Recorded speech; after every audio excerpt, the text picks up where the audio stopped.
everyone. Today we have our another new episode, and we will discuss on the powering progress why energy must drive economic policy in emerging nations. We have our world famous speaker, Mr. Rob, and we have our kings from Africa, Mr. Kelvin. Mr. Kelvin, can you hear me? Okay. Yeah, I can hear Yeah. you. Yeah. Can you open your? Yeah. Thank you. Uh, okay. Uh,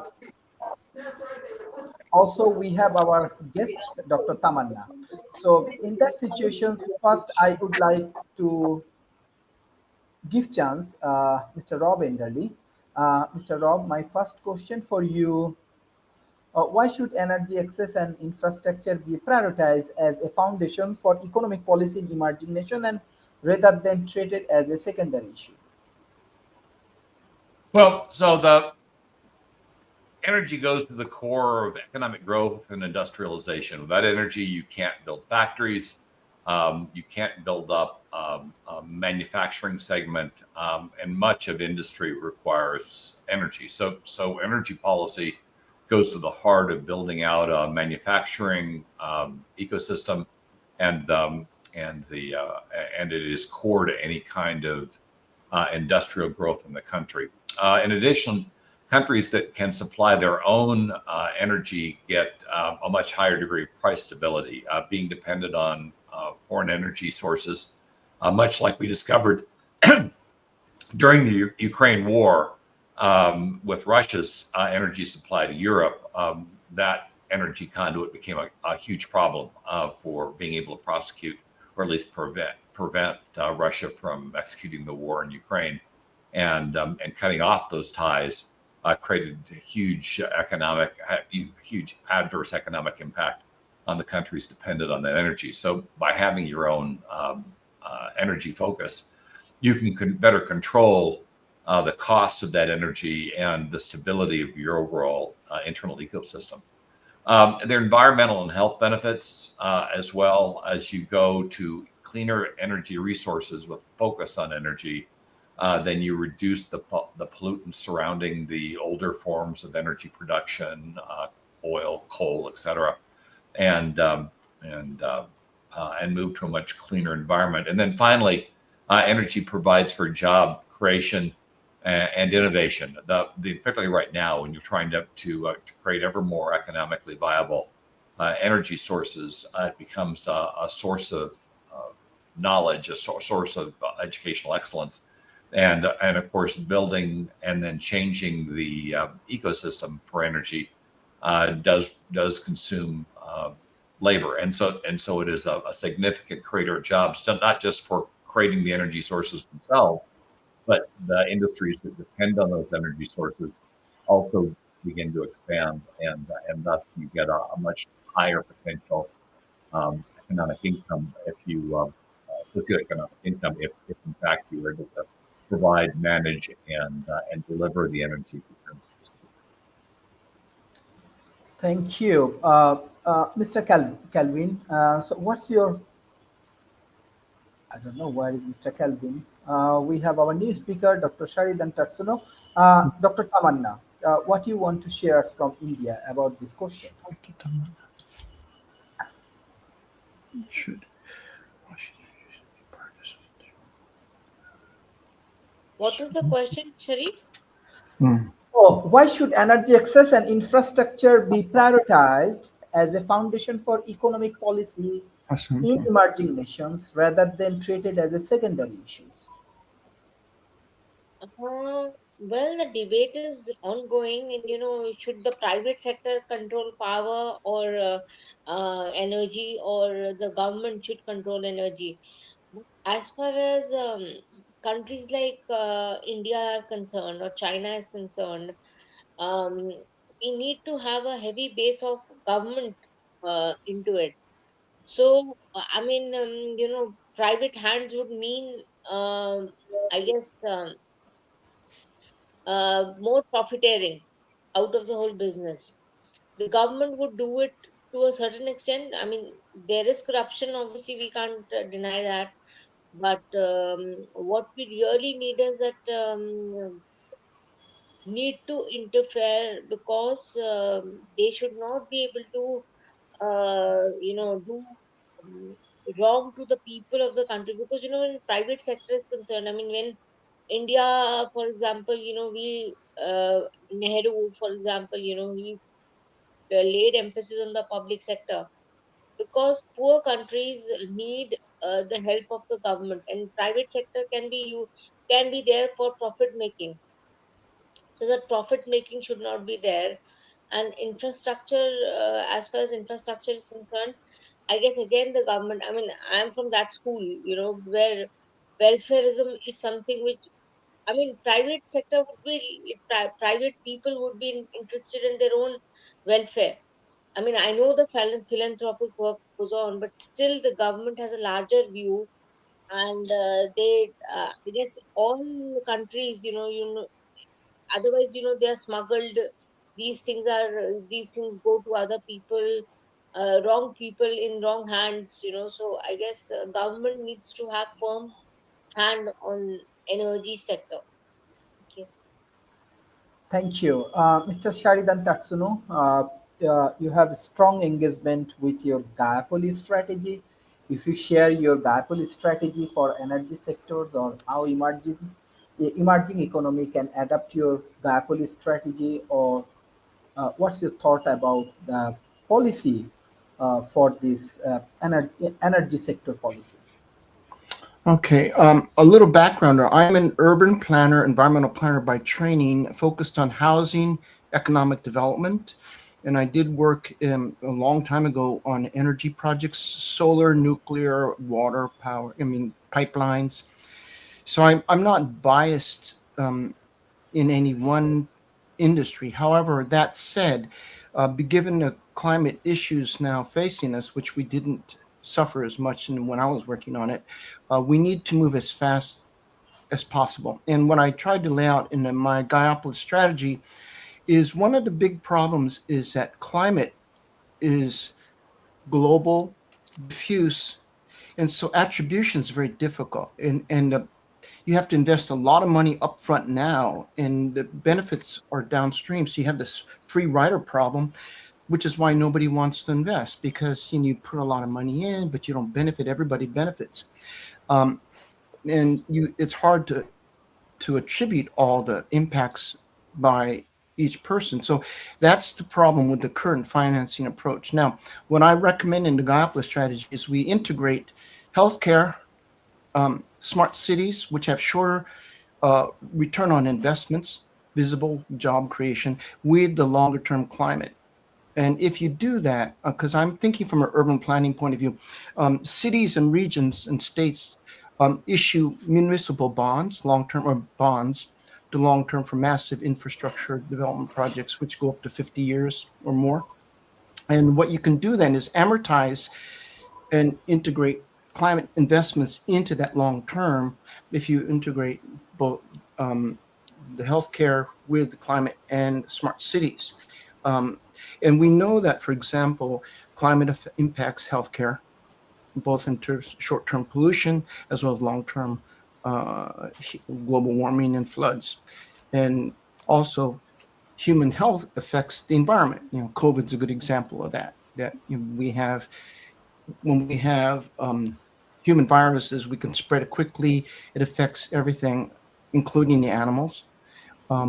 So what we need to do then is integrate the three. So what I describe in the Gallipoli strategy is, how do we do what I call, well, it's difficult. Right now it's top-down corporate company investment and government with bottom-up grassroots, who are the people affected by all the changes. So you need top-down and bottom-up, and then you need to have a different financing structure which integrates healthcare, climate, and smart cities. Now, of course, I'm from Silicon Valley, so they obviously look at smart cities and technology. But now climate tech as well as healthcare is also big. So we've actually, through our financing programs, are beginning to link the three in terms of investments. And I think the new business models are going to be those who figure out how to invest long term. Let me give you one example that people don't look at. Right now, we have a lot of flooding, like Texas, in Europe and Asia, and especially Bangladesh and other countries are getting wiped out because of massive floods. And so one of the concepts which China and California have been playing around with is sponge regions. So instead of deforesting everything and wiping out nature, what we need to do is begin to revitalize, rewild, reforest what we can, both within the cities as well as in bioregions, to capture and save as much water in our aquifers for droughts. Right now, the last several hundred years, we've done everything backwards.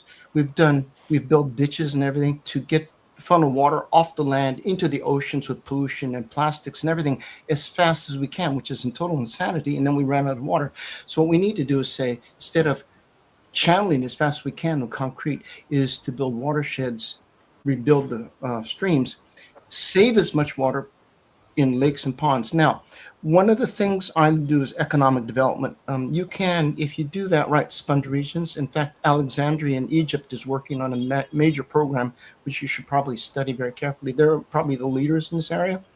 But you have to look at the whole supply chain. So if you invest heavily in I call it sponge regions, it creates a lot of jobs in finance, construction, engineering, horticulture, fishing, fisheries, forestry, water management, water sports, tourism, food production, and land, development, because you have to redesign, you do cities. For example, we have floating cities now in the watershed areas. Instead of paving over them, we live with them. So for example, in Bangladesh and places, one opportunity is to build floating cities that, instead of being wiped out every year, they go up and down as the floods come. And so they're a little bit like Venice in the sense that they're living cities on water or near water, but they're flexible. And that way you don't have to move out and have 50 million people. You can just build where you are and have these floating cities. But you need to re-engineer everything at that point, because we don't do that today. So I think there's a lot of opportunities, and it requires a lot of human imagination and collaboration and creativity. I'm an urban planner, so I tend to think very pragmatically. How do you do it from a design point of view? How do you work with people at the community level, because each region is different? Then how do you finance it by coming up with a new financing program where you get short, medium, and long-term costs and benefits, which you can monetize through long-term bonds? I mean, so it's a very complex approach, but we have to, there are many regions around the world already experimenting with this. So it's not like we're just starting from scratch. I think the key is just to study the best practices, get together, figure out what works in the local community, involve global partners. No country can do it alone. I mean, everything you do is nowadays got to be global from day one. Otherwise, you can't tap the top brains in the world. And I think this global north versus global south is a false dichotomy. I think the strongest card would be you would have the global north, global south, and the Mideast, which is kind of the global center, with a lot of money. And they're willing to look at new business models and new financing models, because they're trying to figure out how they can reinvent their economies too as we make the energy transition. So I think this is a lot of challenges, but there's a lot of creativity. If we do it right, we can create hundreds of millions of local green jobs, hundreds of millions, not dozens. And so I think what's been missing is there's no discussion about jobs. This is always about threats, disasters, and we call it climate porn. It's very derogatory because it's meant to scare and immobilize people, instead of saying, if you really think creatively, here are the new jobs that you can create locally and get it financed at a global level too. So I think we need to move away from more, I call it dystopia, and more constructive utopians where we can actually build it step by step. It's not going to be easy.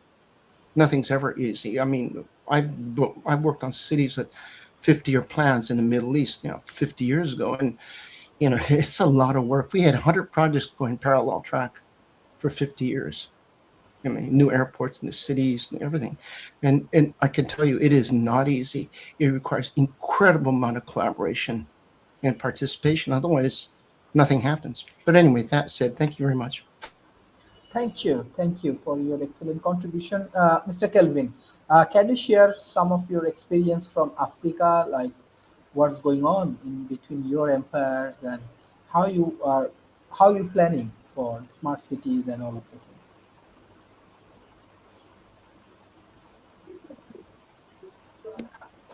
Okay, thank Dr. Sharif. Yeah, Yeah, like our brother was saying, there's a lot of problems in Africa, in terms of energy, in terms of infrastructure, and there's a lot of flooding everywhere because you see, a lot of things that I find out across my tour in Africa, I found out that, Africa lack a lot of things. Like in Ghana here, our energy sector has a problem because, they lack what is called maintenance. Africa lack what is called maintenance. And our problem in Africa, instead of us to go down on the grassroots to do something, they believe in paperwork.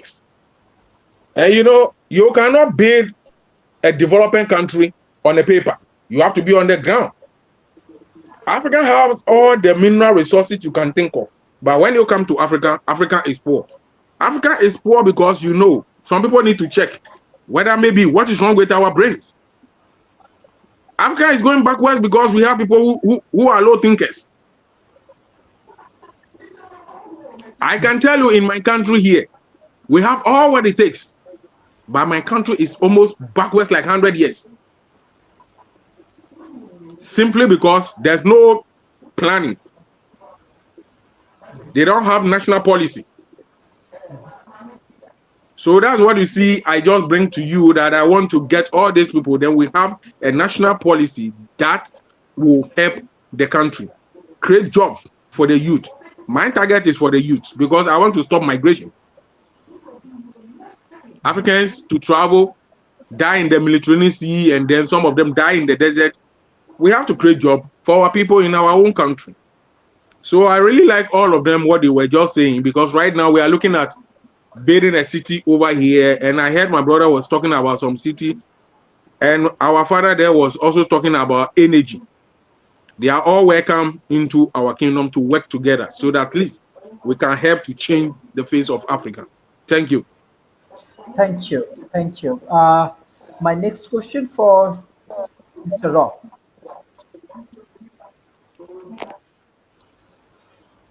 Yes, how can government in emerging economy design inclusive energy policy that support both industrial growth and rural electrifications? Sure. Generally, that means they need to take an inventory of the capabilities inside the country.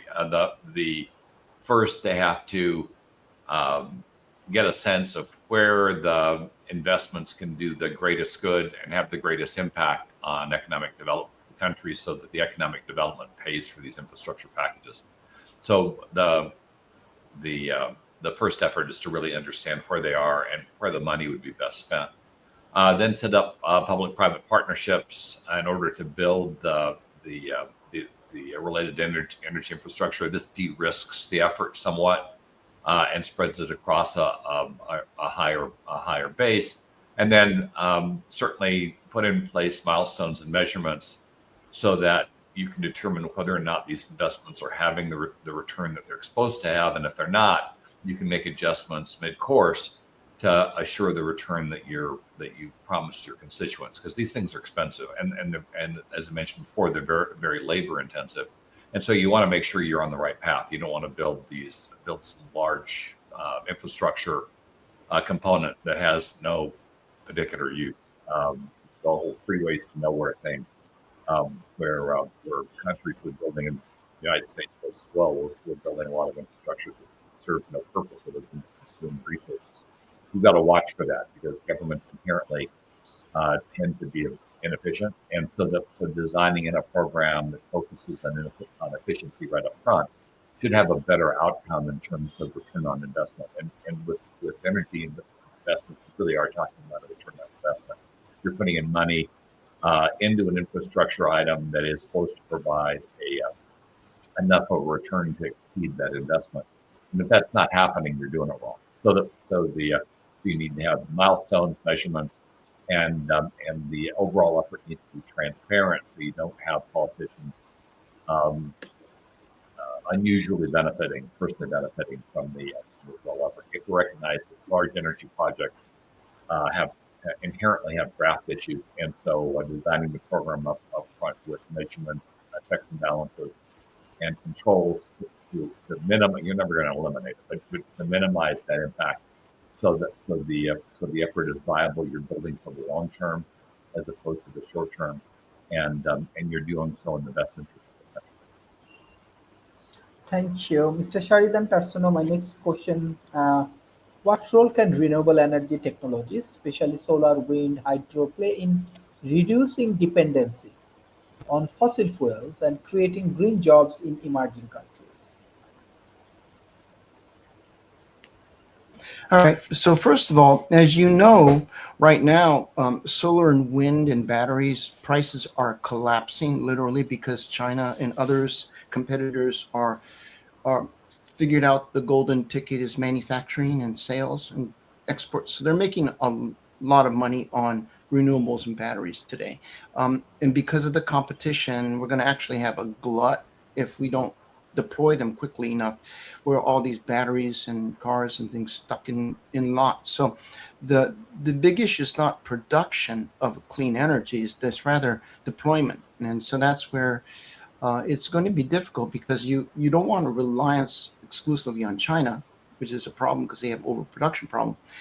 On the other hand, how do you get their parts to their cars and deployed locally? So I think that's where we need, and I would go back to what Rob was saying, is a public-private partnership that at all levels, international, national, and local, but heavily driven by local communities and cities.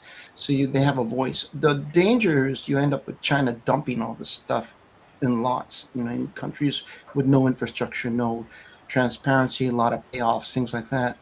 And so you need to have this community-led grassroots with citizens who will be impacted by the solar and energy and batteries with the local governments. And it has to be transparent. And that's where I think AI could help. So for example, in the past, we used to have these behind the backdoor deals, closed, not visible. But today online with AI, you could have it for fact checking and for discussions, everything monitored openly. I think that would be one way of reducing the amount of corruption, which is a big problem. When I was at Bechtel, I could tell you, we could not, because American Foreign Corrupt Practices Act 1973, we could not even give a pen to a foreign official, because that would be, you could end up in federal prison in the United States. So we had to compete against all nations. I can tell you, back in the day, I don't know if it's still true today, but all the companies and nations competing against the U.S. were bribing all the local officials. And there's a huge amount of corruption, which is why the poor nations are poor, because all that money gets siphoned off by the elites and ends up in Swiss banks. So that's a big problem. And I think we need to address this problem of lack of transparency, which Rob mentions. This is probably the key to the success or failure of the global south in all regions. Now, all poor nations. And the only way to get out of poverty is to eliminate corruption. Right? And here's how we did it at Bechtel. We actually worked on $1 billion project funded by the World Bank and 11 international development needs, African Development Bank. I worked with the officials, with the African Development Bank and Asia Development Banks. This was a long time ago. And we built this is a gas-powered plant in the suburbs of Cairo. And the problem previously is that every project in Egypt had been corrupt and gone over budget or not built, which is typical for around the world. So what we did is Bechtel, they hired us on because we're under strict American laws about bribery, we couldn't do anything right. So we did open competition, competitive bidding, which was monitored by the Egyptian electrical authorities, third-party audits by accounting firms external on a random basis and Bechtel engineers. And all of our bids had to be opened and publicly, literally, once we decided, we had to show the results. Now, that's how you get rid of bribery and corruption, is you make it transparent and open. Now with AI, you could do it very easily, and you could track everything, all the messages, everything. So there's no reason why we should have corruption today if you do it properly. The second is then we had, oh boy, I was the project manager drawdown guy. I had to authorize payment, like $25 million, $10 million here and there, according to contracts. And they're very complex. So what we had is we had triple checks. We had the Egyptian agencies, we had Japanese like trading companies representing companies, and we had Bechtel. We had 3 or 4 of us all, literally there was maybe 12 or 15 accountants checking each invoice to make sure it was meeting contract. And it was very visible. So it was so strict that I would calculate, it's like $300,425 or whatever, and 26 cents. And they caught me to the penny. All 12 of them caught me to the penny. And he said, you're terrible because you missed by 3 cents on a $25 million payment. And because we were so strict. Now, that said, because we had no corruption, Bechtel ended up on time, on budget, first time in history in Egypt. So we discovered it's not the nation, it's the way you set up the transparent procedures internationally, though. It has to be international. Because the trouble if it's local, there's going to be corruption right off the bat. Because you have politicians and their friends. So you have to bring in third-party people, international agencies, people with no money at stake, and then independent audits, and you can switch the auditing firm so there's no bias there. And then everything's transparent. And it has to be transparent. That's the key, though. Because otherwise, you could put $100 billion in the country and it's gone, literally overnight. And so that would be, I think, the key to any successful energy project in the future. And then in the problem with energy, there's, hundreds of billions or trillions of dollars that's going into it. If you do not have the transparency, you will lose all $1 trillion into corrupt officials' pockets and foreign banks, and you will be worse off because nobody will ever lend to that nation again. So I think I'm just emphasizing this because we ran into this 50 years ago, 40 years ago, and it's as bad or worse now. So, again, I really emphasize. I think Rob has probably a lot of ideas, and then Alan too, because he worked with the military, and they're very strict about a lot of this too. But anyway, so that's my contribution. Thank you. Dr. Tamanna, do you want to share any of Yeah. like real experience from India? Yeah. I mean, I have used this from Mr. Tatsuno. Is from China. Who? He's from China, right, Mr. Tatsuno? No, I'm from California. I'm born and raised in Silicon Valley. I work in I'm an urban planner. I've been in technology for the last 30, 40 years. So I kind of integrate technology infrastructure. Okay. I did advise Bangalore 40 years ago when, with how to build their tech industry, because I was a semiconductor guy. I also advised China's 50 leaders through a World Bank loan. So I just have a little bit of knowledge of India and China, but that's a long time ago. That said, I could tell you one thing is if you set it up properly, Bangalore did it properly, and China did it properly in terms of development, they surpassed my expectations. We're building, like a small tech center in Bangalore, and then India built the whole software industry.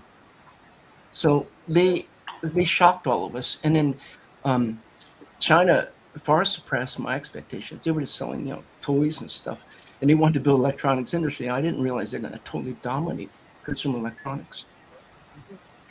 So, No, what I'm trying to say is that China and India needs to come together as far as energy is concerned. South Asia should come together.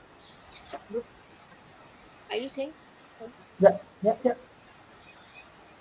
Yeah. So, I mean, obviously the political rift which we have, but like the world needs to come together and, have more clean technology, which a technology which is, as you know, Mr. Tatsuno also said, transparency is must, and AI would ensure that. We have to have checkpoints to see if because human beings are very smart. They'll find any loophole and they'll try and use it. So we have to, for example, if for example we're going to Mars, probably we could find new energies there. We could find new products there, which, for example, coal or something, or a different variant of it. So that could help us in progressing in on Earth as well. So we need to improve our technology to such a way that we are able to explore other worlds. Because we have a very limited knowledge right now of the world, and many of the spiritual people, they have already said that this is that we have life beyond. I mean, by meditating itself they could go to Mars, for example. So we should leave no stone unturned, and we should listen to everybody, every voice right now. We are in total crisis. We have wars everywhere happening. So energy is being misused, and energy is not something which can be re-established. You have to have a phenomenon where so that people don't exploit energy, and it's used, for example, in Africa. I mean, another person, sorry, I forgot the name, uh, the person who just came right now, Mhm. he was also talking about this. And Africa is a very rich country, a subcontinent, and they should be helped to harness their energy. So I guess there should be no competition. We really need cooperation right now in the world. We have to bring that narrative whereby people do not engage in war, in but do cooperate.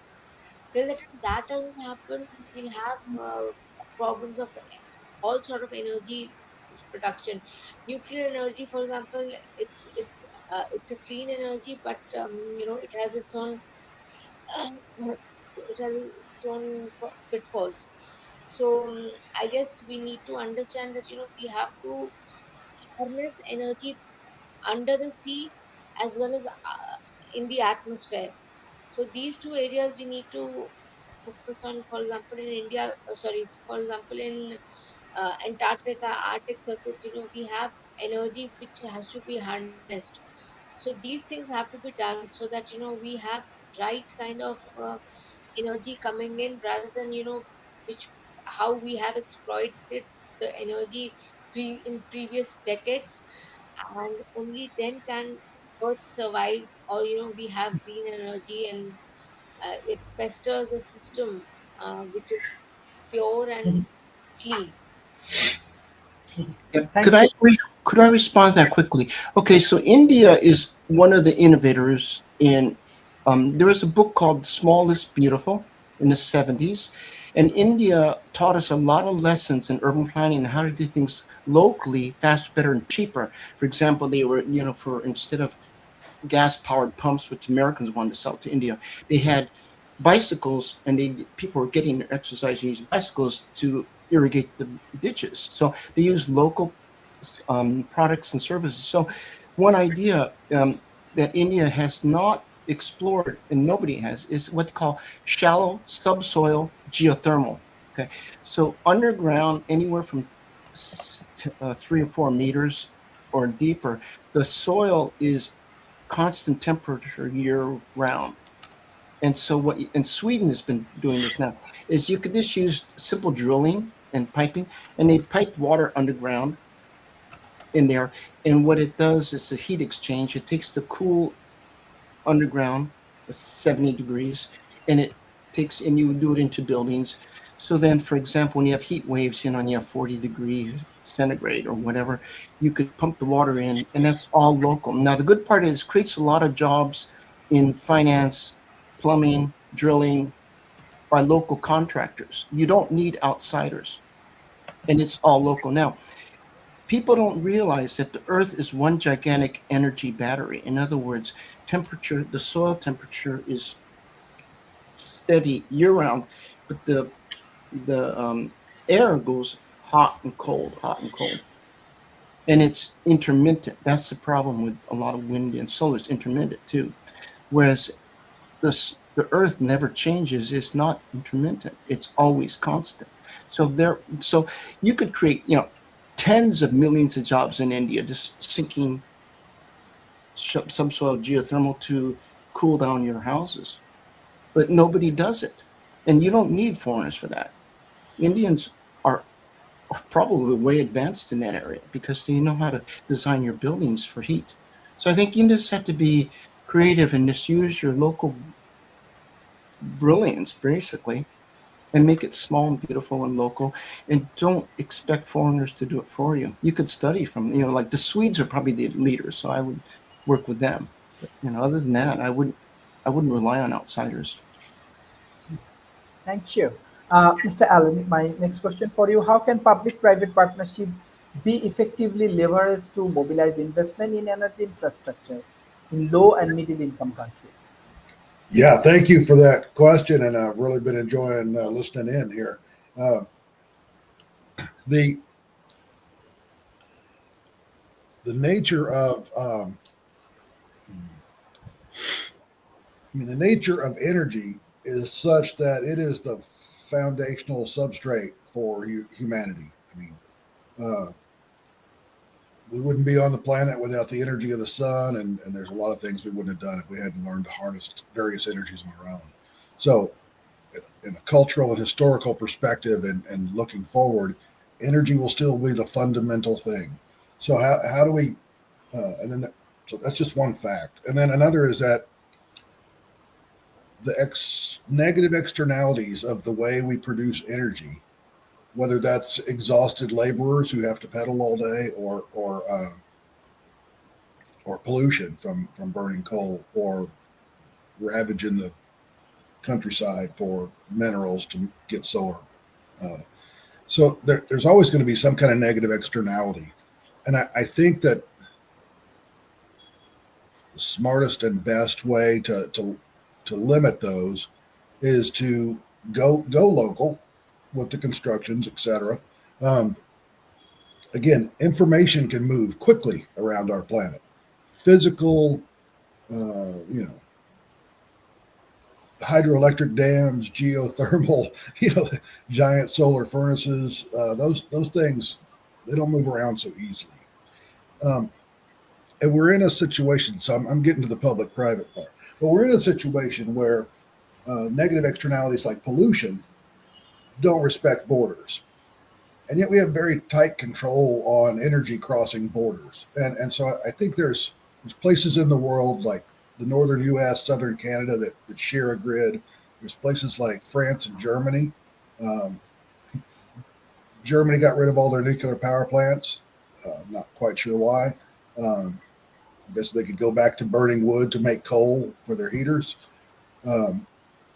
But in any case, they started supplementing that coal with nuclear power from France. So these things spread across the lines that we usually use to coordinate activities. And the more locality, the better, right? Because obviously the Hoover Dam works great, but it's not going to work in dehydrated Texas here. So to bring that around to the public-private partnership, I consider that a dubious pairing for a lot of reasons. One is the transparency issue. It's a little easier to develop transparency in government than it is in businesses under U.S. law. So I think what happens in this nation is that we allocate tax money to the government, who then unambiguously and in the wide open transfer those funds to a company which then doesn't have the same transparency requirements as government. And so what happens is typically not monitored until the construction is finished, and it's just a yes, they did it, or no, they didn't, kind of check the block. So I think the public-private partnerships open themselves up to corruption and exploitation in a different way than purely government solution. Not that I'm in favor of a pure government solution. I fully believe in free enterprise, but I think that if the government hires a company to do something, the same type of government transparency that's usually required in democracies should apply to that company also for that project, at least. If they want to keep secrets about how they make other things, that's fine. And it's well within the law now. So when it comes to the public-private partnership, I think what we end up with is a situation where cost overruns and longer procurement, longer development occurs because, people joke about the government being slow, but you start paying a private company to build something, why would they rush? Unless you give them a bonus to do so, right? They're going to take their time and as we say in the U.S., milk that contract for all they can. They're going to milk it like a cow until they get all the cash out of it, rather than a sustainable system where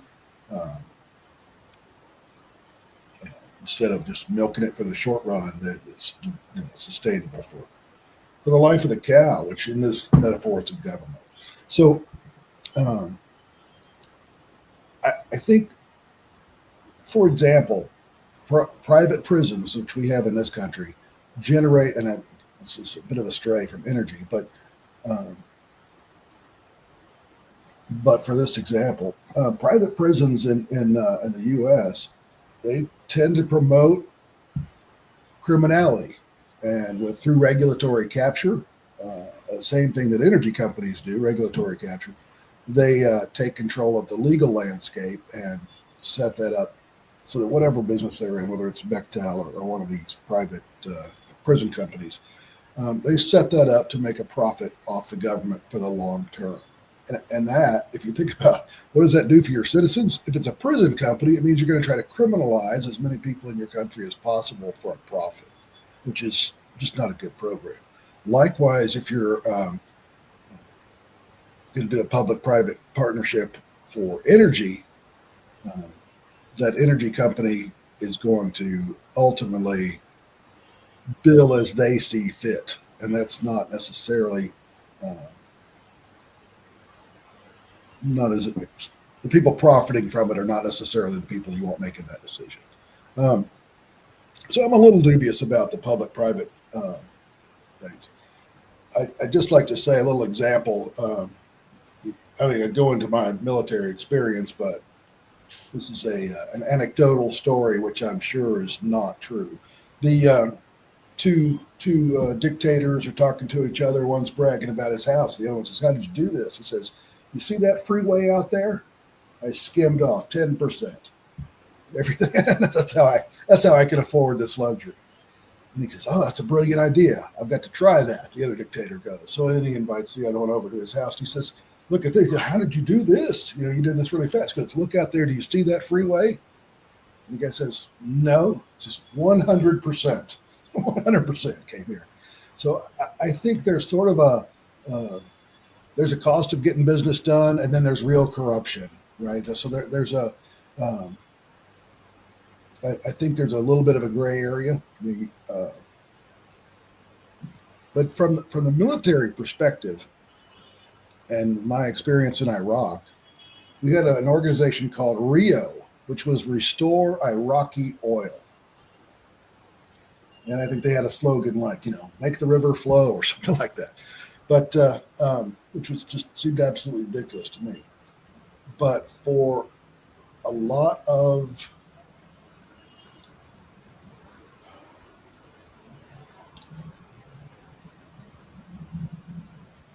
a lot of that energy generation, and this is I don't know, still not fully unraveled for me.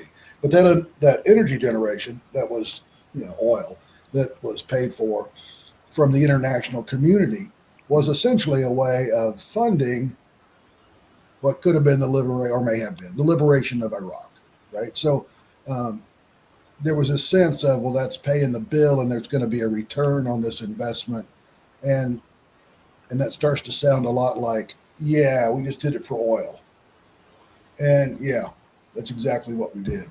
And the thing is, if that's the price of freedom for other citizens, I don't know, but we're all subject in real, not just real politic terms, but it's very laws of existence that we need energy to survive, and we need to work for that energy to survive. So there's a mix in there,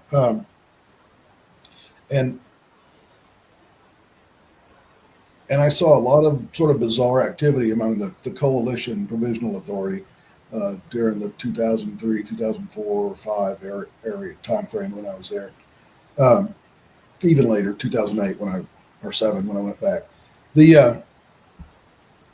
But we would redistribute military assets to secure oil fields.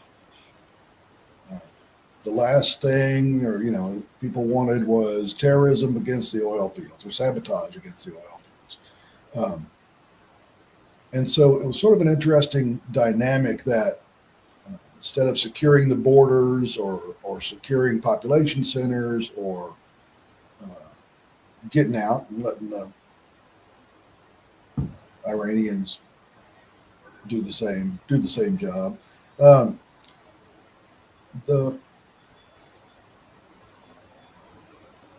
so those priorities shifted, not necessarily in favor of the people and the citizens that we were there ostensibly to help, but shifted in terms of just securing oil assets. Part of that is it's tough to secure everything. A person who defends everywhere defends nowhere. So they had to make some priorities based on that. But I think what we'll find is that governments will have different priorities than businesses, and businesses will have different priorities than government, and both may indeed have different priorities than the local people. So I think something, and India and South America comes to mind too.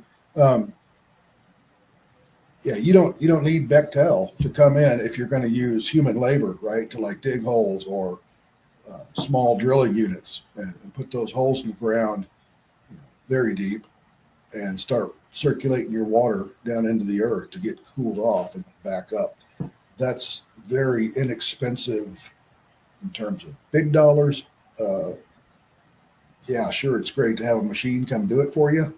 But if you're talking about, I want a job program also, then that's a great way to, just do it the way you got to do it. And whatever the case may be, building bigger is not always building better. And there is an economy of scale for different things.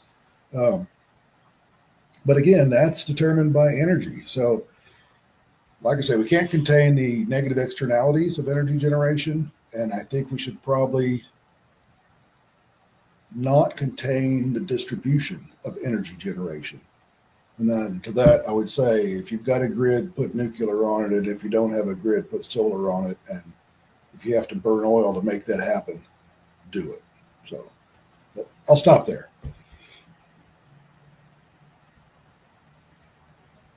Thank you. My next question for Mr. Rob. In what ways can energy reform accelerate program towards achieving UN Sustainable Development Goal, particularly SDG 7, affordable and clean energy? Well, now you have to understand, I don't know either one of those initiatives. So I'll probably pass over to somebody that does. But in terms of moving to an overall sustainable program, that goes to the heart of the energy policy. If the UN programs are your goal, then they inform on the steps that you should take to achieve the goal. I do want to comment a bit on public-private partnerships. The whole reason for those or to de-risk the effort. When governments put in place programs in isolation, they very often don't take into account the needs of the industries they're trying to support, and they can vary broadly. You get a high difference between the companies that are trying to convince you to build out infrastructure because they sell infrastructure technology, and efforts from your constituency that needs the energy to do what it is they need to accomplish. And so the public-private partnerships tend to be with the companies that are operating in the region, and they're interested in co-funding and assisting with the design out of the plant. With anything, you do have to have oversight and make sure that you have programs in place to eliminate graft. But with a public-private partnership, there's actually a lower probability of graft done properly, because you've got the private industry and the public side of it kind of keeping their eyes on each other, are likely to scream bloody murder if one of the other steps out of line. And so it where you have an isolated government policy, then you have these issues with regard to the companies that are providing the technology having an inordinate amount of power in terms of driving underlying investment and having a high capability of being able to monetarily incentivize the political infrastructure to agree to spend money that doesn't fulfill the underlying plan. And so you're at least from my perspective as an ex-auditor, the probability of graft is higher when you don't have a public-private partnership than if you do, because the checks and balances between those that are consuming industry and the government that's trying to provide it aren't in place if you don't have that public-private partnership. So it should be that you can have problems with any structure. So just recognize that you have to put in place the infrastructure, the checks and balances to assure money is spent properly and nobody is taking an inordinate amount of control over the underlying project. Now, with regard to sustainability, one of the things you have to watch right now with sustainability is the rapid advancement in some of the technologies that we're talking about. Yields are going up rather dramatically with regard to solar. We've got breakthroughs, particularly in France recently, with regard to windmills that don't use blades and are far easier on the natural wildlife and still achieve the results. Germany just started putting in, at least in the test basis, vertical heat pipes that generate power based on a heat dynamic as opposed to just wind. And it looks like they're performant, brand new technology. The amount of breakthroughs that are currently going on in terms of energy generation are unprecedented at the moment. We suffered for decades, particularly in battery technology, because we figured lead acid was good enough for most things. And then, of course, when personal electronics went to lithium ion, but that really was best for smaller devices. We started to scale it up and we started to run into significant problems with regard to not only how we mine and mine the materials for the batteries and then build the batteries, but also we had issues with regard to disposal, and we had thermal runaway in the batteries themselves. Certainly, we've all seen videos of these electric cars going up when they have thermal runaway. ICE cars are still more dangerous than electrics. The electrics get more press. But then you put in these large battery plants that are to provide power for solar generators for the off hours, and we've had a couple of those plants go up, and just once again indicating that lithium ion probably isn't a good source for battery technology for these large scale plants. But we've got sodium ion coming. We're improving lithium ion with solid state technologies that lower the overall risk, and we now have capability to build batteries that are far more resilient to thermal runaway, though the technology is expensive, and so the price on that technology is going to have to come down to again make lithium ion not only common but far safer. And so that the timing of all of this becomes kind of iffy, because we know within 5 years, not only will the solar yield have gone up, 50, 100% or better. We know that the wind generation capability is going to go up, and our energy storage capabilities are going to increase significantly. And these large energy program plants can take 5-7 years to build out. And so the one thing that's pretty stable at the moment is nuclear. Our yields are pretty good with nuclear. We do have a new again out of France, I believe, where they've got nuclear plants that consume the nuclear waste that they produce. The nuclear plants have had a waste problem as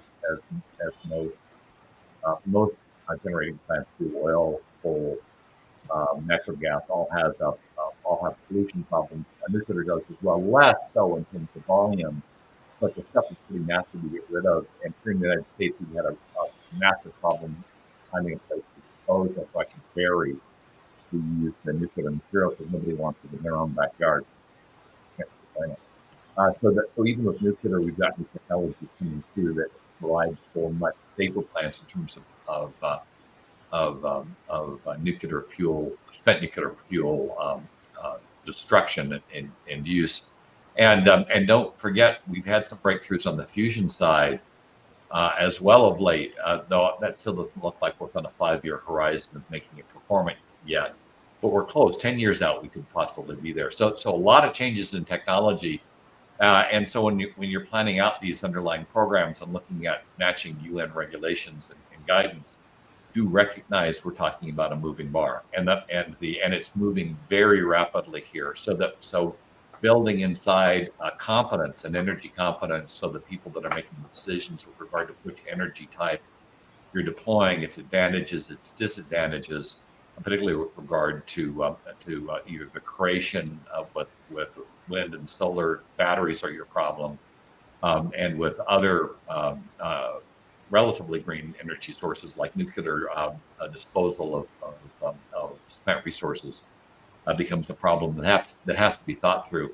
Not to mention that nuclear still does have those risks with nuclear runaway and the possibility of sabotage or damage with the potential of large-scale contamination. So certain parts of the world probably should stay away from nuclear for the moment unless they're able to bury and secure it, because they're in an area that is likely to come under conflict.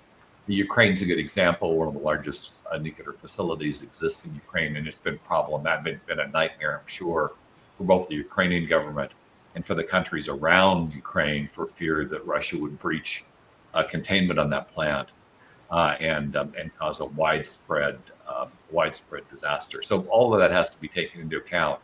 And really with this, it's strategic in nature, not tactical. And so you really need to, building out an energy infrastructure, you need to be planning 10, 15, 20 years out, because it takes a while to put that infrastructure in place.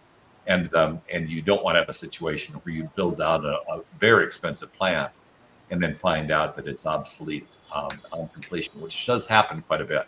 So it is absolutely critical that people on staff are conversant with the state of the technology, conversant with the companies that are performant, not only in terms of the technology itself, but within the region, so they understand the unique socioeconomic aspects of it, as well as the geopolitical aspects of it, to assure that what's going in is not only sustainable, but can be protected and doesn't create a bigger problem than the one you're trying to solve. Thank you. Mr. Sheridan, my next question for you. What are the risks of energy poverty on the long-term economic development and social stability in emerging nations? Okay, on the long term. Short term, I can tell you right off the bat, when you cut off energy, you end up with war. Okay, it's like Japan, World War II, right? The U.S. knew that if they cut off oil to Japan, and that's what happened, Pearl Harbor. So one of the dangers is I am actually worried about short term political and social disruption. In other words, well, take Texas. I mean, when they had the power brownouts and blackouts, you had total shutdown in economics and society and people. Hospitals have backup reserve, but not for that long, right? So you have total disruption economically, socially, politically. So that's my biggest concern right now, the vulnerability short term for all. And then now with, worse floods and heat waves and things where you have you have air conditioners going to the roof usage, and then overloading the old traditional net grids with leading to brownouts across huge regions. Um, I think we're going to be facing massive problems within the next, well, actually, already, and it's going to um, cascade very quickly. We're not even ready. I'm an urban planner. I'm an energy planner. We think out 50 years. Heck, I don't think we'll even make it past 10 years at the rate we're going now, because none of our cities and towns and countries are energy resilient in terms and protection from brownouts and blackouts and just all sorts of problems. So the question then is, given the fact that it takes a long time to put up small nuclear reactors, even if you can get it politically, you know, how can you move fast? Well, I can tell you, governments take forever. I've worked on government projects, and it's very political. A lot of money, big corporations, and so you're at the mercy of big corporations, and usually politicized and compromised and bought off, corrupt. So I don't really trust a lot of the governments or the big corporations, because as you know, that all companies are looking at the bottom line. They don't care about what happens, because they take their money and they're gone. They're like developers in real estate. So the only way you can protect towns and villages is you've got to take control of your own energy resilience. And that means, oh boy, again, I go back to India. I still think the small is beautiful. And the best solutions are going to be decentralized, locally controlled, locally built, locally managed, community, either public, private, or both. Actually, both. You can't either. I wouldn't trust all public, because you could have one politician monopolize and extort people. I don't want that. And so you need a competitive market where you have public utilities, private companies, and one opportunity, and it came out of the city of Palo Alto. I met with this one sustainability officer, and I said, so how's the solar program? He goes, we tried it, failed. And I said, why? He goes, well, the problem is that Palo Alto was suburbanized in the 1960s and 70s, so the average age is 75 years old. And we're trying to convince homeowners to invest $30,000 to solarize their homes, but they're going to be gone in a couple of years, so nobody wants to invest. So we got total failure. And I said, so that means it's over for solar? He goes, no, we had a simpler solution. I go, what was that? He goes, what we did is we had open competitive bidding, just like we did at Bechtel, and we went out to all the solar suppliers, community suppliers, and then we had competitive bidding, open, public, competitive bidding, and we selected them, and we rated them 1, 2, 3. And we bought it, one purchase for the whole city at once. So nobody had to install solar at all. We just bought off the solar. Why would we do it when we could just outsource it? And then we got very cheap, really cheap prices. Okay. And I said, but what if it goes down? He goes, they call backup redundancy. We have the second supplier on backup, and just in case the first supplier goes down or we run out of power. I went, that's brilliant. So procurement is the fastest way to cut prices. You don't have, in other words, it's too expensive for cities and governments to build their own power sources. I think that's where private industry is better, and communities where you have open public procurement of public and private sources, and everybody's got to compete, and open bidding, and then you choose the best ones, and you have a backup just in case. Because you never want a monopoly. A monopoly will always, you end up with corruption. So you want competitive bidding, and if they don't provide the services, you drop them and bring in the second person or group, a third one. And I think that keeps everybody honest, and both politically, economically. But the key is it's got to be transparent. I get back to this transparency.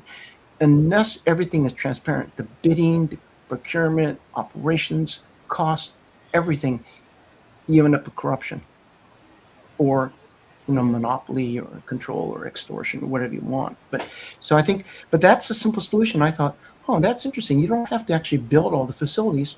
What you do then, and in India should do this, is all the villages should have competitive bidding for any source of energy, open competition.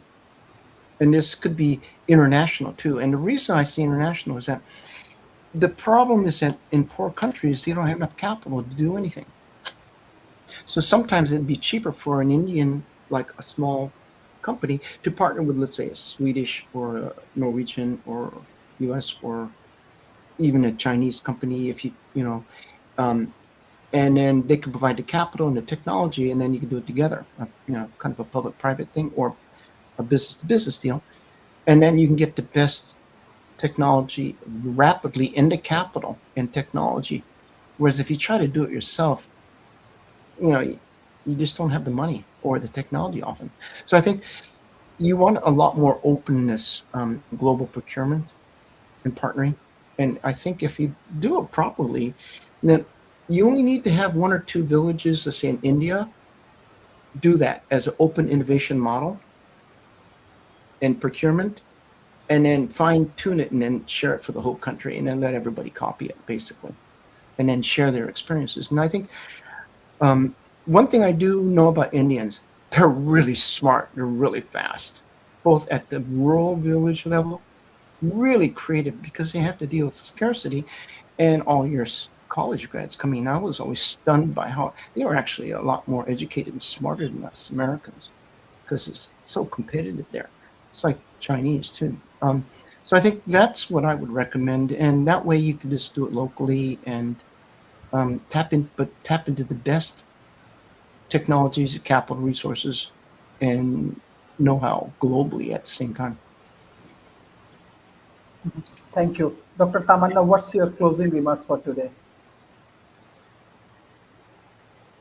Can you unmute, please? What is the question related portfolio? China being a controlled economy, how does that oil given the private sector? Does that is it I cannot hear you clearly. hello? Can you hear me? Now it's okay. Okay. I'm just asking the question, what is like you were saying China, India is waiting with Chitra and they should distribute, they should have competitive bidding, etc. But how does it work in China? I mean, I'm like really curious to know, because it's a centralized economy, like most third world countries generally are. So how does that work out in China? Okay. You have a question, what I understand, Tamanna, right? Yes, I did have a question. So, I mean, it's okay to answer, it's okay. But as far as my, I cannot yeah, hear you clearly. Like,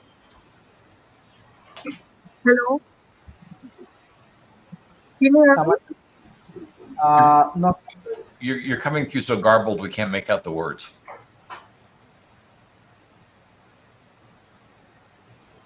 Yeah, now can you hear me?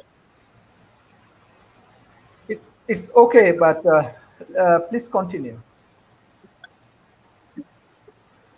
Did you hear my question?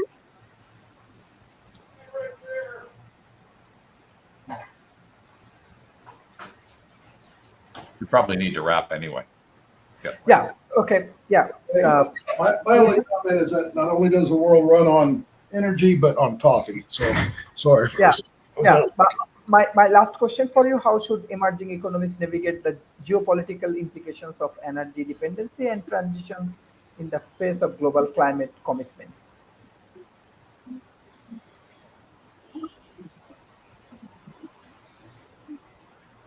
Oh, that was for me. Okay, gotcha. How should emerging economies navigate that? That is, I think that's really important. And I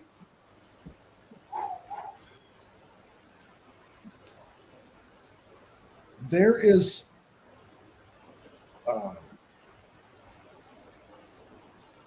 again, I think we've kind of covered this already. Local, democratic, suited to the area. Of course, modern nuclear technology is so much different than what was built in the past. Although the U.S. policy is now to develop nuclear power plants that will generate fuel for nuclear bombs, which is the way they did it back in the 50s. And that's not necessarily a good policy. I think there's so many better ways to generate nuclear energy that the defense aspect of it probably does not need to be a part of that strategic consideration. Energy being so much more important than any weapon you can use against it. I mean, any power source can be a weapon. Let's put it that way. And it takes a power source to destroy a power source. So, but the nature of whether energy is localized or dispersed, I think Sheridan mentioned the Diary of an Economic Hitman. I read that, or Confessions. I read that in 2003, maybe so way back. But those big companies, they just go in there, they build their thing, they leave. It doesn't really do any good for the local population. Those stories really, I mean, they need to end. Obviously, like Rob's example with, the private-public partnership. I mean, I think the key is that influence stresses the importance that the government and the business need to work together. And if they're doing all the things above the table, that's great. But when they're below the table, so to speak, that's your government and those businesses. So it becomes a real problem.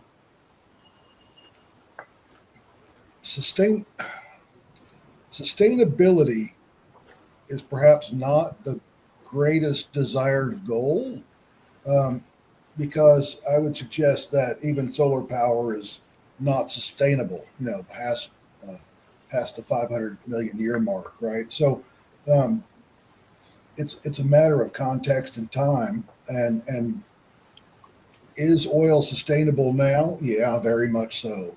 And is this in face of a climate crisis?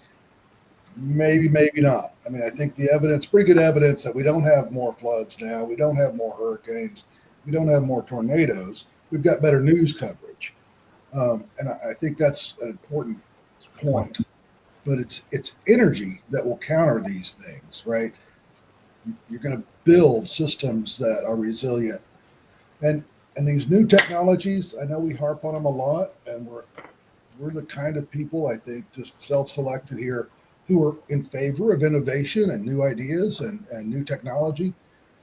But simple things like earth sheltering homes, which predate modern energy use, those are amazing systems for conservation of energy, site orientation for a house. My window you can see behind me is a north-facing window, and it lets in a lot of light, right? And I've got trees in front of the south-facing windows, and that's because I'm in Texas, where it's really hot, and we want shade on the southern part of the house, and less so on the northern side where not as much sunshine. There's you flip that in cold climates, right? You want your in northern hemisphere, you want your south windows open to bring in sun, and your north ones secured against the cold. So I think based on our current tech stack, which goes all the way back to cave dwellings with ventilation, right, which we carved ourselves, all the way to the modern skyscraper. I think that we've got technology, plenty of technological solutions for saving energy, even without innovation. And what we really need is the political will. Do we actually want sustainable energy? Well, I mean, I think if you answer that question, what I've come to is, if that's really what you want some kind of nuclear reactor. And if that takes longer to build, so be it, because you're talking about sustainable energy and relative sustainment based on, sun is going to live longer than any of our projects, but it's still going to die eventually. So we'll either be able to move on there from here or not. Thank you. Yeah, Mr. Paul, so economic terms, in the long run, everybody dies. But yeah, thank you. Mr. Paul, I think you have your conference. We want to promote your conference. I think you have peace. Okay, just quickly, a lot of smart people on here. They're very interesting. I didn't have my video on and audio, so I was backstage, but I could hear everything that went on. And so I like the media comment that yeah, there's more media, so we know if in a nice the ice cap is melting, but the ice cap has been melting for years, and I think we all had to live on ice at one point a couple of years, maybe millions of years ago. All right, and this is still the Mother Earth from NASA photo. If you pay taxes, we paid for this picture.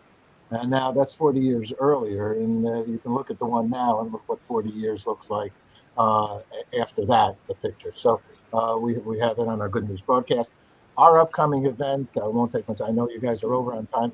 So on International Day of Peace and the New York City Climate Week events, we're having a major concert on September 20th. If you're in town, please join us in Times Square. If not, we'll be broadcasting it on the Good News broadcast and many other opportunities to hear a lot of wise people. We go live, clean energy show, 4.5 hours, Pause the World for Peace. And Sharif, thank you for putting me on. And thank you, everybody, for your wisdom. And I would only hope that 8 billion people could hear this this call, because it's smart to put trees in front of the south window. And so, I mean, there's many good thoughts here. It's smart to have your town group together, work together, and get solar at less of a price. It's like what they do with cable television. They put cable on the top of a building and everybody gets it for cheap, as opposed to buying it yourself. It's collaboration, it's community, it's coordination. Thank you very much. Thank you. Thank you, everyone, for joining today's sessions. I request all of our audience, please share our content as much as possible with the government agency, corporation, and academia. Thank you. Bye-bye and take care. thank you. Thank you all. Good job.